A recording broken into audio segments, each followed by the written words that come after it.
Hello बच्चों, आज हम लोग इस वीडियो में ये हिंदी रत्न पुस्तक है। ये कक्षा 4 की हिंदी की पुस्तक है जो कि सीबीएसई बेस्ड पुस्तक है। आज हम लोग इसमें अध्याय 8 नदी की आत्मकथा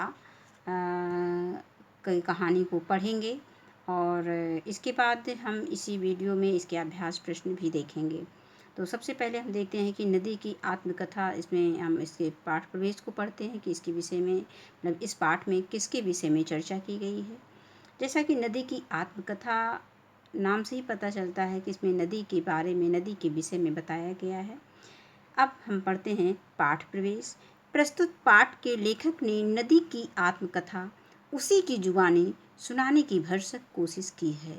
मीन्स उसी की जुबानी यानी नदी की जुबानी ही आत्मकथा सुनाने की कोशिश की है लेखक ने। आइए नदी की आत्मकथा के बारे में पढ़कर जानें। अब हम लोग नदी की आत्मकथा को सुनते हैं, ध्यान से सुनते हैं, क्योंकि हमें अभी इसके अभ्यास प्रश्न भी हल करने हैं और हम जब कहानी को ध्यान से सुने रहेंगे तो अभ्यास प्रश्न हम मौखिक भी हल कर सकते हैं। तो आइए पढ़ते हैं। मित्रों, मैं नदी हूँ। लोग मुझे सरिता, तरंगिणी, नद, तटनी आदि विभिन्न नामों से पुकारते हैं। ये जो नाम दिए गए हैं, ये नदी के कितने नाम हैं? एक सरिता है, तरंगिणी है, नद है और तटनी है, और भी बहुत सारे नाम हैं जो कि इसमें नहीं दिए गए, इसीलिए इसमें आदि लगा दिया गया है। तो ये सब सरिता के पर्यायवाची शब्द भी हो गए हैं। मेरे पिता हिमालय पर्वतों के राजा हैं। मेरे पिता ने मेरा अत्यंत लाड़ प्यार से पालन पोषण किया है। एक दिन मेरे पिता ने मुझसे कहा, तुम्हारा जन्म यहाँ रहने के लिए नहीं हुआ है। तुम्हें अपने शीतल जल से लाखों करोड़ों लोगों की प्यास बुझानी है, लोगों पर उपकार करना है। अपने कर्तव्य पथ पर चलते हुए तुम्हें कभी रुकना नहीं है और अंततः सागर में मिल जाना है। पिता के इन शब्दों ने मुझे भावुक बना दिया। पिता की गोद छोड़कर जाना है, इसकी कल्पना मात्र से ही मेरा हृदय विह्वल हो गया। लेकिन तभी अपने कर्तव्य का ध्यान आया और मैंने पिता की आज्ञा मानकर घर से निकलने और संसार की सेवा करने का निश्चय कर लिया। मैं पिता की गोद छोड़ कलकल निनाद करती हुई धीमी गति से निकल पड़ी। यानी नदी की जो चलने की आवाज़ है, ये कलकल निनाद। उस समय मैं बहुत घबराई हुई थी, यानी जिस समय नदी जो है अपने पिता की गोद छोड़कर चली थी तो वो बहुत घबराई हुई थी। मन में यही सोच रही थी कि मार्ग में पता नहीं कौन कौन सी कठिनाइयों का सामना करना पड़ेगा। जैसे हम जब भी घर छोड़ते हैं तो हम लोग भी सोचते हैं कि हाँ, हम लोग कहीं जा रहे हैं, मतलब वहाँ पे हमें क्या क्या कठिनाइयों का सामना करना पड़ेगा। तो बिल्कुल वही विचार जो है नदी के मन में भी आ रहा है। इतना लंबा सफ़र मैं अकेले कैसे तय करूँगी? किंतु जैसे जैसे मैं आगे बढ़ती गई, मेरा आत्मविश्वास बढ़ता गया। अब संसार की सेवा करना ही मेरा धर्म था। मेरा जल पाकर किसान तो धन्य हो गए। मैं किसानों द्वारा बोए गए बीजों को अंकुरित करती हूँ, धन धान्य उगाकर लोगों का पेट भरती हूँ, प्रकृति को सींचती हूँ। मेरे जल का उपयोग करके लोगों ने बिजली का निर्माण किया। मैं बाधाओं से घबराती नहीं हूँ। यदि मेरी मार्ग में कोई अवरोध आ जाता है, अवरोध का मतलब रुकावट, तो उसे भी अपने साथ बहाकर ले जाती हूँ। मैं अपने तेज प्रवाह से पत्थर के भी टुकड़े टुकड़े कर देती हूँ। अंत में मैं जब सागर में मिलती हूँ तो मुझे इस बात का संतोष रहता है कि मैंने निरंतर गतिशील रहकर अपने कर्तव्य का पालन किया और मानव मात्र को पुत्रवत स्नेह किया। पुत्रवत का मतलब पुत्र के समान और स्नेह का मतलब प्यार। लेकिन मुझे अफसोस इस बात का है कि जिस मानव पर मैंने उपकार किया, उसे जीवन प्रदान किया, आज वही इतना कृतघ्न हो गया है, कितनी बेदर्दी से मुझ में कूड़ा कचरा फेंक देता है, मुझ में गंदे नाले मिला देता है। वह जरा भी नहीं सोचता कि मेरा जल कितना अशुद्ध हो जाएगा, मेरी सुंदरता, स्वच्छता और निर्मलता नष्ट हो जाएगी। ऐसा करके वह स्वयं अपने नुकसान कर रहा है, यानी ऐसा करके वह स्वयं, मनुष्य अपना स्वयं का नुकसान कर रहा है। एक समय ऐसा आएगा जब उसे पीने के लिए पानी भी नसीब नहीं हो पाएगा।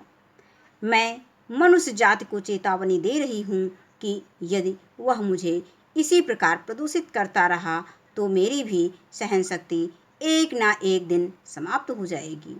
यदि मुझे क्रोध आ गया तो मैं दंड देने में भी पीछे नहीं हटूंगी। मनुष्य ने बाढ़ के रूप में तो मेरा क्रोध देखा ही है। मनुष्य यदि यह संकल्प ले कि वह मुझे प्रदूषित होने से बचाएगा, तभी संसार का कल्याण होगा। अब हम देखते हैं कि इस पाठ से हमें क्या शिक्षा मिलती है। हमें सदैव अपने कर्तव्यों का पालन करना चाहिए, यानी जो मेरा कर्तव्य है, अगर हम पढ़ाई कर रहे हैं तो हमें पढ़ना चाहिए। हमें ये चिंता नहीं करनी चाहिए कि हम पास होंगे कि फेल होंगे। हमें अपने कर्तव्यों का पालन करना चाहिए। कोई भी काम करते हैं तो हमें अपने कर्तव्य करना चाहिए। हम फल पाने की इच्छा हमें नहीं करनी चाहिए। अब इसके बाद है शब्द अर्थ। सरिता, सरिता मीन क्या होता है? नदी। गतिशील, गतिशील का मतलब चलते हुए। भावुक, भावुक का मीन्स होता है संवेदनशील। पुत्रवत, पुत्रवत मीन होता है पुत्र के समान। निनाद, निनाद मीन होता है आवाज। अफसोस, अफसोस मीन होता है दुख। और आत्मविश्वास, आत्मविश्वास का अर्थ होता है अपने आप पर भरोसा। और कृतघ्न का मतलब एहसान न मानने वाला। अवरोध, अवरोध का मतलब होता है रुकावट। और संकल्प, संकल्प होता है दृढ़ विश्वास। और प्रवाह, प्रवाह का मतलब होता है बहाव। और कल्याण, कल्याण का मतलब होता है भला यानी मंगल। अब इसके बाद हम आते हैं श्रुत लेख पर। इसमें कुछ कुछ जो है कठिन शब्द दिए गए हैं बच्चों, तो इसको आप जो है अच्छे से इसको रीडिंग करने के अभ्यास कर लेना। ये डिक्टेशन वर्ड हैं। तरंगिणी, कर्तव्य। विह्वल, अंकुरित। कृतघ्न, तटनी। कल्पना, आत्मविश्वास। मानव मात्र, प्रदूषित। अब हम इसके बाद आते हैं अभ्यास प्रश्न पर। तो इसमें हम सबसे पहले मौखिक अभ्यास प्रश्न देखते हैं। तो मौखिक में सबसे पहला प्रश्न है कि नदी का कोई अन्य नाम बताइए। तो जैसा कि हमने शुरुआत में ही कहा था कि बच्चों ध्यान से कहाँ पाठ को पढ़ना है, क्योंकि हमें इसी पाठ से ही संबंधित प्रश्न के उत्तर देने हैं। तो देखिए नदी के अन्य नाम क्या हो गए। तो नदी के अन्य नाम सरिता, तरंगिणी, तट, तटनी आदि हैं। इसके बाद अगला प्रश्न इसमें दिया गया है कि नदी के पिता कौन है। तो इसका भी उत्तर हमने अभी यही पढ़ा है कि नदी के पिता यानी मेरे पिता हिमालय पर्वतों के राजा हैं। मेंस हम इसमें उत्तर दे सकते हैं कि नदी के पिता हिमालय पर्वतों के राजा हैं, या पर्वतों के राजा हिमालय नदी के पिता हैं। अब नदी के उपकार के प्रति कौन कृतघ्न है। इसका उत्तर हो जाएगा कि नदी के उपकार के प्रति मानव कृतघ्न है। इसके बाद आगे देख लिखित प्रश्न संख्या 2 है। एक दिन का है प्रश्न संख्या का। एक दिन नदी के पिता ने नदी से क्या कहा। तो इसका उत्तर हो जाएगा कि एक दिन नदी के पिता ने नदी से कहा, तुम्हारा जन्म यहाँ रहने के लिए नहीं हुआ है। तुम्हें अपने शीतल जल से लाखों करोड़ों लोगों की प्यास बुझानी है। इसके बाद दूसरा प्रश्न आता है, नदी को किस बात का संतोष रहता है। तो इसका उत्तर हो जाएगा कि नदी को इस बात का संतोष रहता है कि वह निरंतर गतिशील रहकर अपने कर्तव्य का पालन किया तथा मानव मात्र को पुत्रवत स्नेह दिया। अब इसके बाद अगला प्रश्न आता है कि नंबर गा, नदी के सागर से मिलने तक के मार्ग में क्या क्या बाधाएं आती हैं। तो इसका उत्तर हो जाएगा कि नदी को अपना गृह त्याग करना पड़ता है।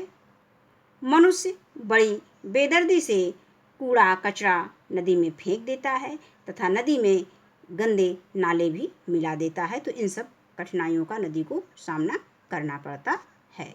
अब अगला प्रश्न आता है घ, मनुष्य किस प्रकार नदी के प्रति कृतघ्न हो गया है, यानी किस प्रकार से कृतघ्न हो गया है। तो इसका उत्तर है कि नदी मानव का उपकार करके उसे जीवन प्रदान करती है, तब भी मनुष्य नदी के जल को प्रदूषित कर रहा है। अगला प्रश्न आता है कि सारी संसार का कल्याण कैसे हो सकता है। तो इसका उत्तर हो जाएगा कि यदि मनुष्य यह संकल्प ले ले कि वह मुझे प्रदूषित होने से बचाएगा, तभी संसार का कल्याण हो सकता है। अब आगे आता है सही उत्तर पर निशान लगाइए। प्रश्न संख्या 3 है। तो नदी के पिता हिमालय हैं। नदी के पिता हिमालय यानी पर्वतों के राजा हैं, पृथ्वी के राजा हैं, सम्राट हैं। तो हमने कहानी में पढ़ा था कि पर्वतों के राजा हैं, यानी नदी के पिता जो है पर्वतों के राजा हैं। अब इसके बाद इसमें हम सही का निशान लगा देंगे, क्योंकि सही पर हमें सही का उत्तर लगाना है, सही का निशान लगाना है सही उत्तर पर। अब इसके बाद प्रश्न संख्या ख आता है। पिता के शब्दों ने नदी को बना दिया, विनाशक बना दिया, भावुक बना दिया, विद्रोही बना दिया। तो इसका सही उत्तर हो जाएगा भावुक बना दिया। इसमें हम भावुक पे के सामने जो बॉक्स दिया गया है उस पर सही का निशान लगा देंगे। इसके बाद आता है कि नदी घबराती नहीं है, बाधाओं से, लंबी राह से, दोनों से, यानी नदी बाधाओं से नहीं घबराती है। अब इसके बाद आता है कि खाली स्थान नंबर घा है। प्रश्न संख्या घा, खाली स्थान की सेवा करना ही नदी का कर्तव्य है। संसार, हिमालय और सागर। तो इसका उत्तर हो जाएगा कि संसार की सेवा करना ही नदी का कर्तव्य है। इसके बाद अगला प्रश्न आता है अंगा। नदी अंततः खाली स्थान में मिल जाती है, तालाब में, सागर में, हिमशिला में। तो इसका सही उत्तर हो जाएगा कि नदी अंततः सागर में मिल जाती है। अगला प्रश्न आता है कि वाक्य पढ़कर सही या गलत का चिन्ह लगाइए। तो इसमें पहला आता है वाक्य कि नदी को अपने कर्तव्य पालन के कारण गृहत्याग करना पड़ा। तो ये कथन सही है कहानी के अनुसार। तो यहाँ पर सही का निशान लगा देंगे। इसके बाद अगला प्रश्न आता है, अगला कथन आता है कि नंबर खा, पिता की गोद से निकलने के बाद नदी प्रसन्न थी। तो हमने कहानी में पढ़ा था कि नदी प्रसन्न नहीं थी। अब इसमें गलत का निशान लगा देंगे। इसके बाद गा आता है कि नदी से जल पाकर किसान प्रसन्नचित्त हो गया। ये सही है। अगला है घा, नदी अपने मार्ग में निरंतर आगे बढ़ती रहती है। ये भी कथन सही है। इसके बाद आता है अंगा, मानव को नदी को प्रदूषित करने से बचाना होगा। ये भी कथन सही है। अब आता है भाषा बोध। निम्नलिखित शब्दों के दो दो अलग अर्थ लिखिए। तो अंक में होता है संख्या और गोद। इसके बाद कर है। तो कर में हम आयकर जिसको टैक्स बोलते हैं और हाथ भी कह सकते हैं। और अर्थ का मतलब होता है धन और भाव। इसके बाद आगे आता है कि निम्नलिखित शब्दों के तीन तीन पर्यायवाची शब्द लिखिए। तो इसमें पहला आता है हिमालय। हिमालय का हम लिख सकते हैं हिमगिरी, गिरिराज और हिमराज। इसके बाद आता है नदी, नदी का नद, सरिता, तटनी, तरंगणी। अभी हमने इसी पाठ में पढ़ा था इसके पर्यायवाची शब्द शुरुआत में। इसके बाद आता है संसार, तो दुनिया, जगत और जग। इसके बाद अगला आता है जल। अब जल की पर्यायवाची शब्द देखते हैं। पानी है, नीर है, तोय है।